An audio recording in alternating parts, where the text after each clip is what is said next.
आप सुन रहे हैं अनुपम सिन्हा की लिखी कहानी विद्युत एक सुपर हीरो, अंकित गोस्वामी की आवाज में।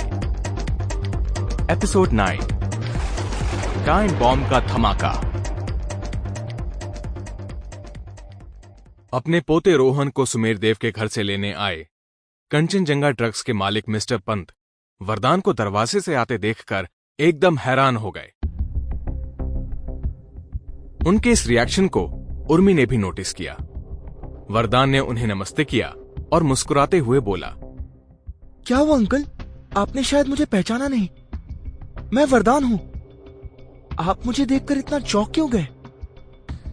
वरदान? हाँ, यस, बहुत दिनों बाद देख रहा हूं तुमको। कहकर मिस्टर पंत हल्का सा मुस्कुराए। काफी बड़े हो गए हो तुम। दरअसल विद्युत की बात हो रही थी तो एक सेकंड को मुझे लगा कि विद्युत आ गया है और अब मुझे उसका शुक्रिया अदा करने का मौका मिल पाएगा। लेकिन तुम आ कहां से रहे हो? तुम्हारे बालों में थोड़ी मिट्टी है, जैसे किसी बिल्डिंग की खुदाई करके आ रहे हो। आप तो ज्योतिषी हैं अंकल। मैं सच में खेतों की खुदाई करके आ रहा हूँ।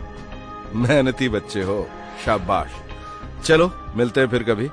अब मैं चलता हूँ। वरदान ने उनके पोते रोहन के गाल को प्यार से सहलाया और उनसे रिक्वेस्ट की, अंकल थोड़ी देर और बैठिए ना। आप जितने बड़े टाइकून से मिलने का मौका रोज रोज कहाँ मिलता है। सुमेर देव बीच में बोल पड़े, ये तू क्या कह रहा है बेटा? पंत साहब बहुत बिजी रहते हैं, इनका एक एक सेकंड कीमती है। मिस्टर पंत वापस कुर्सी पर बैठते हुए बोले, रोहन के किडनैप की खबर सुनने के बाद मुझे ऐसा नहीं लगा सुमेर। मुझे लगा कि सारी जिंदगी तो मैंने पैसे कमाने में ही निकाल दी, कभी किसी से आराम से बैठकर बात ही नहीं कर पाया। इतनी देर से खामोश उर्मी बोल पड़ी, पर अंकल, ड्रग माफिया से आपकी ऐसी दुश्मनी क्यों है कि वो इस छोटे से बच्चे को किडनैप करने की सोचे? मैंने सुना कि 16 साल पहले आपके बेटे अजय को भी इन्हीं लोगों ने कोमा में पहुंचा दिया था।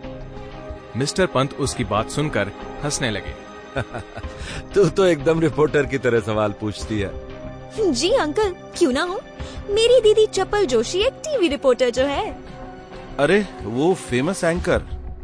फिर तो तेरे ऊपर पक्का उसी का असर आया है। वैसे ड्रग माफिया और हमारी दुश्मनी की वजह है ओपन आयुर्वेदिक यूनिवर्सिटी। वो चाहता है कि यूनिवर्सिटी के आचार्य और वहां के ग्रेजुएट नई नई नशीली दवा। Sample complete. Ready to continue?